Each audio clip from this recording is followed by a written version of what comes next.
My name's Eli. I'm 27, and I've always been the quiet one in the family. Not in a shy, shrinking violet kind of way, but the type who learned early that speaking up often got met with an eye roll, a dismissive laugh, or a "don't be so sensitive" from my mom. It wasn't always that way. Or maybe it was, and I just didn't recognize it as a kid. But I do now. It was especially clear on my birthday this year, when everything that had been simmering beneath the surface for years finally boiled over. Let me back up. My younger brother, Caleb, turned 25 in March. Our parents threw him what can only be described as a luxury weekend getaway. They rented a lake house 3 hours out of town, a modern glass cabin with a wraparound deck, hot tub, fire pit, private dock, the whole deal. They flew in two of his friends from out of state and even hired a private chef for the weekend. The photos were all over Facebook. My mom captioned them, "So proud of our baby boy. Celebrating Caleb in style. He deserves the world." There were group shots of them toasting champagne, fishing, playing poker, laughing around a campfire. One picture was just Caleb, with the caption, "A king deserves a castle." I didn't like the photos. I didn't comment. I didn't say anything, really. But that was the first time I felt it in my chest, not like jealousy, but this slow, creeping realization they wouldn't do this for me. Not because they couldn't, but because they wouldn't think I was worth it. Still, I brushed it off. Caleb's always been the golden child. He's loud, charming, effortlessly social. I was the straight-A student growing up, the one who didn't cause trouble, the one who stayed up late studying instead of sneaking out. And somehow, that made me invisible. But I figured, maybe for my birthday, they'd still do something. My birthday was 2 weeks ago, April 5th. I cleared the day, just in case. Didn't plan anything with friends, didn't book anything myself. I didn't want to step on any surprise plans, you know? Around 1 p.m., I got a text from my mom. "Stop by the house when you're free today." That was it. No exclamation point. No, "Happy birthday," nothing. I sighed, but I went. I told myself maybe she was just playing it cool. Maybe they were planning something small but heartfelt. I got there around 3 p.m. Caleb was on the couch, scrolling on his phone. Dad was out back mowing the lawn. Mom was in the kitchen, humming. When she saw me, she smiled like I just dropped in on a Tuesday. "Oh hey, Eli," she said. "You made it." I stood in the entryway for a beat. "Yeah, you said to stop by." She nodded, wiped her hands on a dish towel, then reached into the fridge. "I picked up a cupcake for you," she said, placing it on the counter. It was one of those generic grocery store ones. Chocolate base, white icing, no candle. She handed me a card, plain white envelope, already half opened. Inside was a folded piece of cardstock that said, "Maybe next year," in metallic lettering. That was it. No personal message. No joke. Just that. Caleb didn't even look up. I gave a small laugh, more out of disbelief than humor. "That's it." My mom raised her eyebrows. "Excuse me. This is it?" A store-bought cupcake and a card that literally says, "Maybe next year." She leaned back against the counter, arms crossed. "Don't be so sensitive, Eli. You're an adult. We figured you didn't need all the hoopla." But Caleb got a whole weekend retreat. A chef. A cabin. A crown that said, "Birthday King." "Well, Caleb's been going through a hard time," she snapped. "And he's more celebratory. You're so private, we didn't think you'd want a big fuss." I just stood there, the card limp in my hand, the cupcake starting to sweat under the fluorescent lights. My face was hot, but my voice stayed calm. "It's not about a big fuss. It's about the difference." She rolled her eyes. "Honestly, Eli, this is exactly why we didn't plan anything. You always make everything about you." That did something to me. Something deep. I'd spent most of my life excusing this exact kind of treatment, telling myself they meant well, that I was just imagining things. But in that moment, I realized it wasn't me. It never was. I didn't argue. I didn't raise my voice. I just reached into my jacket pocket, pulled out my phone, snapped a photo of the lone cupcake sitting next to the card. I looked at my mom and said, "Thanks." Then I turned around and left. I got in my car, drove straight to my apartment, and booked a flight to Lisbon for the next morning. I'd been saving up for a vacation for 2 years, waiting for the right moment. Well, this was it. That night, as I was packing, I got a text from my dad. No greeting. Just, "Where did you go?" I didn't reply. Instead, I posted a photo on my Instagram, me at the airport lounge, boarding pass in hand. Caption, "Birthday retreat. No chef required." Within an hour, Caleb liked it. So did my cousin Danielle. Then I saw Mom had viewed my story. 10 minutes later, Her name lit up my screen. I let it ring. Then I silenced it. I sat back, sipped my drink, and waited for the next ping. It didn't take long. Another call. Then a text. Eli, this isn't funny. Call me. But I wasn't trying to be funny. I was done being the afterthought. I was finally putting myself first. And Lisbon? Lisbon was just the beginning. I landed in Lisbon early the next morning, just as the sun was spilling gold over the terracotta rooftops. The air was cool, crisp, and smelled faintly of ocean and pastry. I took a deep breath the moment I stepped out of the airport, and for the first time in a long time, I felt light. Not in a vacation kind of way. More like a weight had been quietly lifted off my back, one I didn't even know I'd been carrying for most of my life. My hotel was a small place tucked between two faded pink buildings in the Alfama district. It had crooked walls and a little balcony overlooking the city. The bed creaked when I sat on it. The floors were old, but clean, and it felt like mine. Like no one here expected anything from me or decided who I was before I even spoke. I didn't respond to my parents' texts. Not right away. Not after the fourth call either. It was only when I posted a photo of a pastel de nata on my story, captioned Breakfast of Kings, that the tone of the messages changed. At first, it was confusion. You're in Portugal? Is this a work trip? You didn't tell anyone you were leaving. Then came the guilt. We just wanted a low-key day. Caleb didn't even ask for all that stuff. We just thought he needed it. It was supposed to be funny. The card. You're taking it too seriously. But the last one from my mom stuck with me. It read, you always act like we treat you so horribly, but you never say what you actually want. Maybe if you spoke up more, things would be different. That's when I realized she didn't get it. She never had. This wasn't about me wanting balloons and a party. This wasn't about jealousy. This was about years of being overlooked, minimized, and told that I was too quiet or too sensitive anytime I pointed it out. It was about them bending over backwards for Caleb, while I became background noise they only acknowledged when it was convenient or when I stopped playing along. On the second night, I sat in a tiny fado bar, sipping my drink while a woman sang with tears in her voice. I stared at my phone, her voice haunting and soft behind me, and I finally texted my dad back. I went somewhere I mattered. I didn't hear back right away, but the next day, I got a group message. It was from Caleb. It said, dude, what is going on? Mom's freaking out. She thinks you're like, disappearing or something. She's calling every cousin asking where you are. And why are you being so dramatic? It was just a cupcake. Grow up. I didn't answer that one either. Instead, I scrolled through Airbnb and extended my stay. 2 more weeks. I started making lists of things I wanted to see. Sintra, Cascais, maybe even hop over to Spain. I hadn't even told my job I'd be gone this long, but after years of never using my vacation days, they owed me. And I owed this to myself. By the 5th day, the narrative back home had shifted. My aunt messaged me, out of the blue. Heard you're in Europe. Good for you. You deserve some spoiling. Let me know if you want the family to back off. Then came another message from my older cousin Greg, who I hadn't seen in years. Bro, I remember your 18th birthday. You got a card and a handshake. Caleb got a car at 18. Just saying. You're not crazy. I stared at that one for a while. I wasn't crazy. I wasn't overreacting. I had normalized being treated like an afterthought for so long that the moment I pushed back, everyone acted like I'd lost my mind. But here's the thing about space. It gives you perspective. And what I started to realize, as I explored cobbled alleyways and watched sunsets over the Tagus River, was that maybe I'd never been the problem. They just didn't like when I stopped playing my role.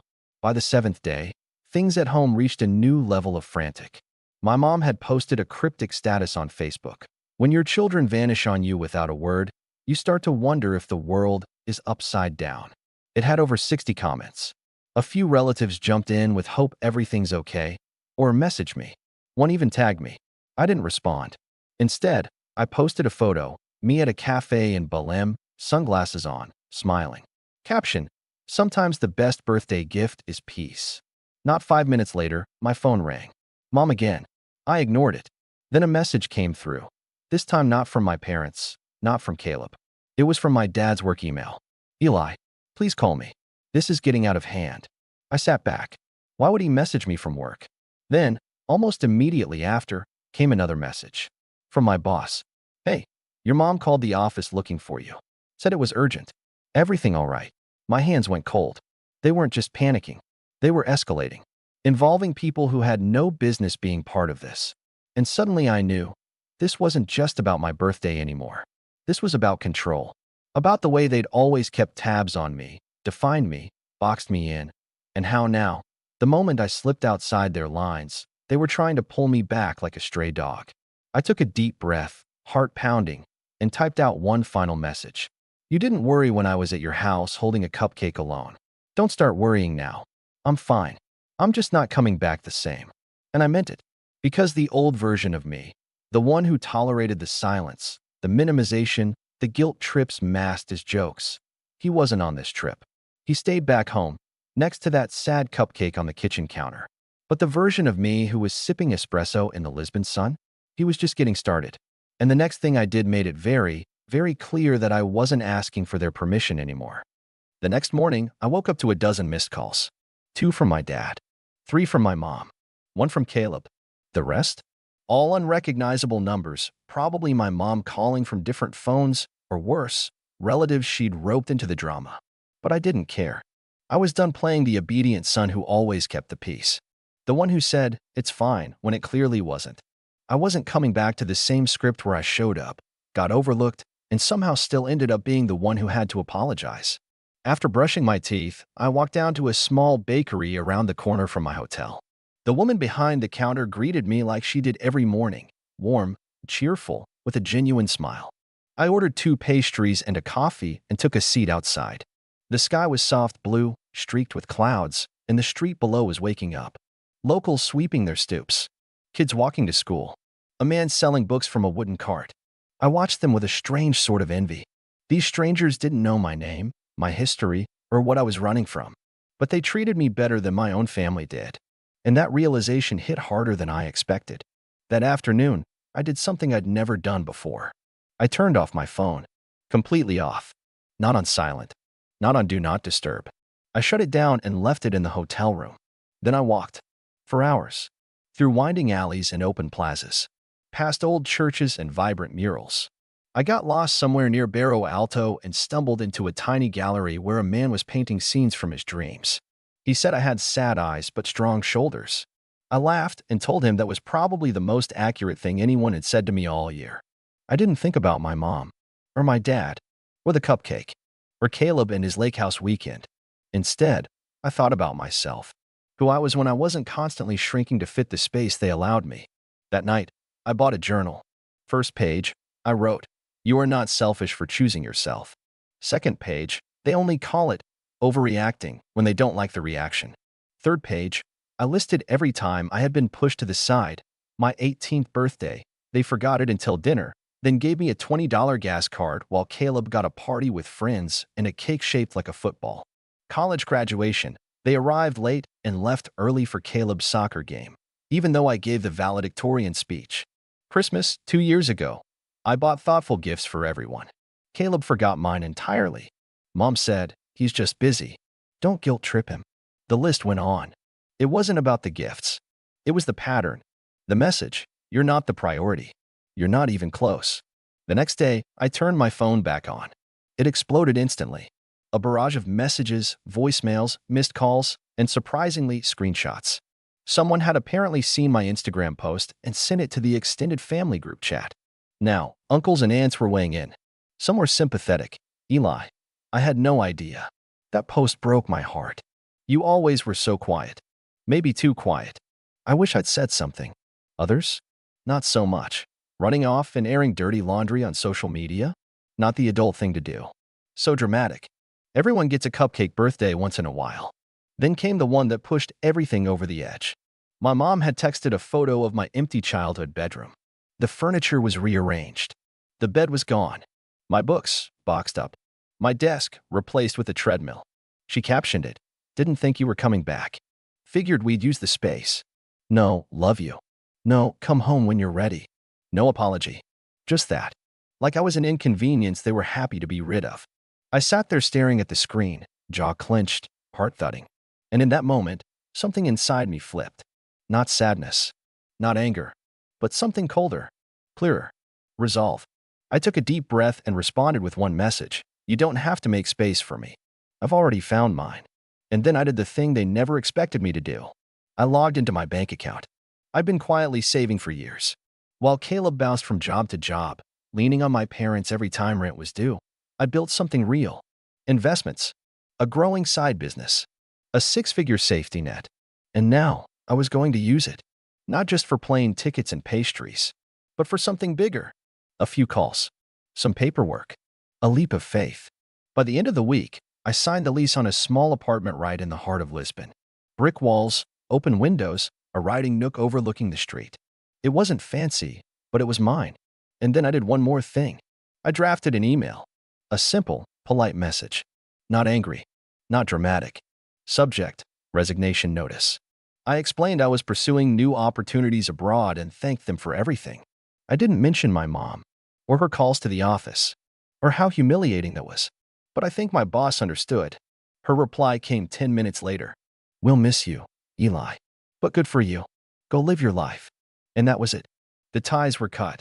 No more calendar reminders for family birthdays I'd be forgotten at.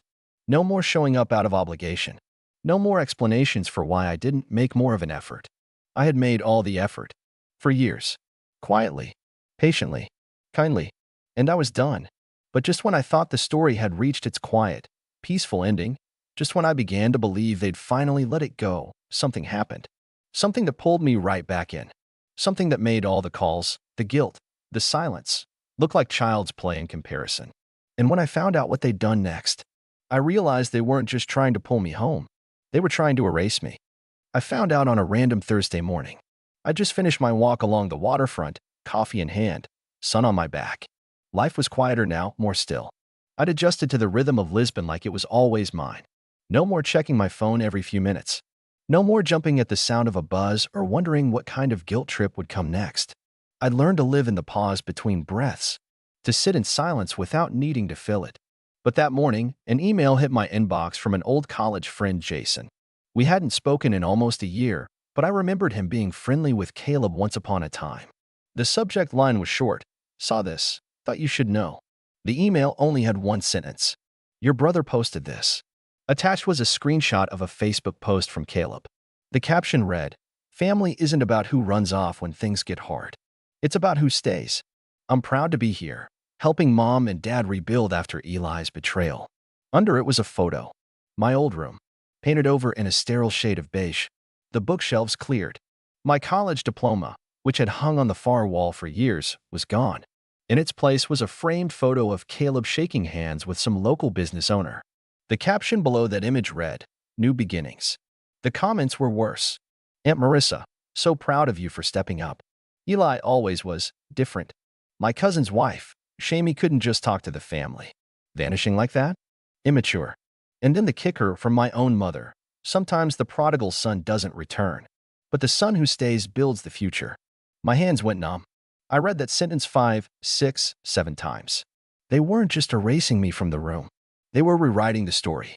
Suddenly I wasn't the quiet, steady one who kept the peace.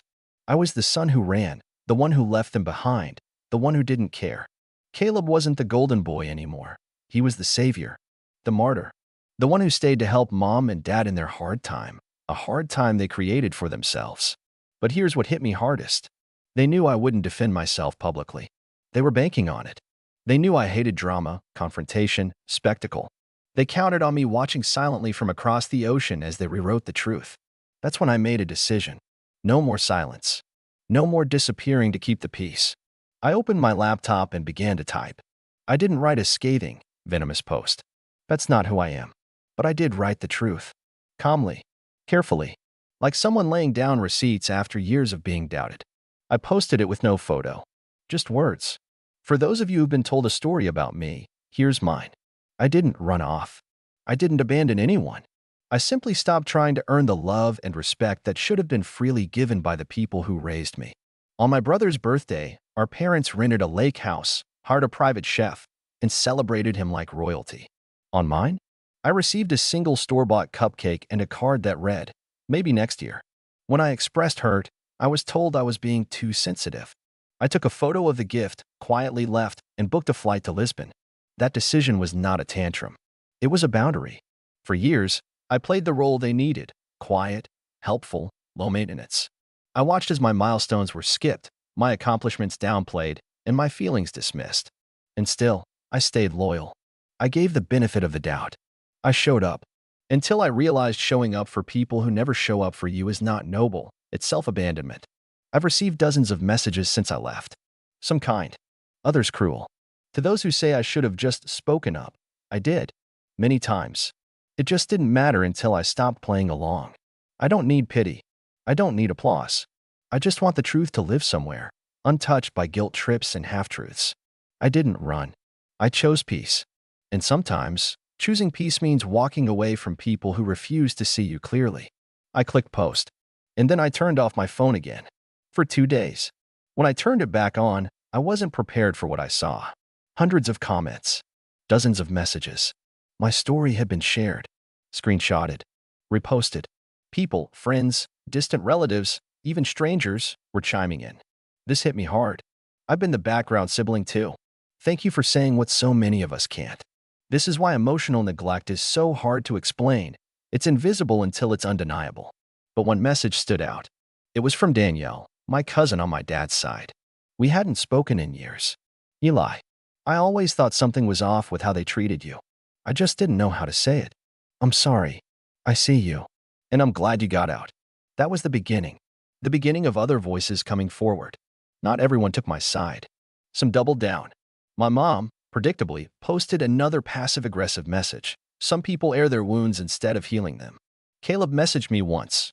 Congrats on your little pity parade. You always loved playing victim. I didn't respond. Because I wasn't playing anything anymore. I was done performing. And life, quietly, began to fill with real things. I joined a writing group in Lisbon. Got a part-time job editing English-language articles for a travel magazine. I started cooking again, something I hadn't done since college. I made friends, real ones, who didn't know anything about Caleb or the Cupcake or the house I used to live in. Friends who laughed at my jokes, not at me. Who invited me out without expecting anything. Who listened when I spoke. A month after the post went viral, I got an email from a publisher who'd seen it and wanted to talk about expanding it into a memoir. I wasn't sure at first. But then I remembered all the messages I'd received, people saying I put into words what they'd felt for years. Maybe my story wasn't just mine. Maybe it was a mirror for others too. And maybe, just maybe, my voice, once dismissed as too quiet, was finally loud enough to matter. I accepted the deal. A year later, my book hit shelves in 10 countries. Maybe next year, choosing yourself when they never did. The dedication page read simply, for the kids with cupcakes and cards who kept waiting for next year. Your piece doesn't need their permission. My parents never reached out again. Caleb did once, sent me a screenshot of the book cover and said, hope the attention was worth it. I didn't reply, because it was never about attention. It was about truth. And truth, when spoken clearly, echoes in places silence never could. So here I am, living in a sun-drenched apartment on a quiet Lisbon street. Writing, laughing, loving, not loudly, not perfectly, but fully, finally. And when April 5th rolls around each year now, I don't wait for a text. I buy myself the biggest, fluffiest cupcake in the bakery, with candles, and sprinkles, and a handwritten card tucked beside it that says, you're worth celebrating. This year, every year, and for the first time in my life, I believe it.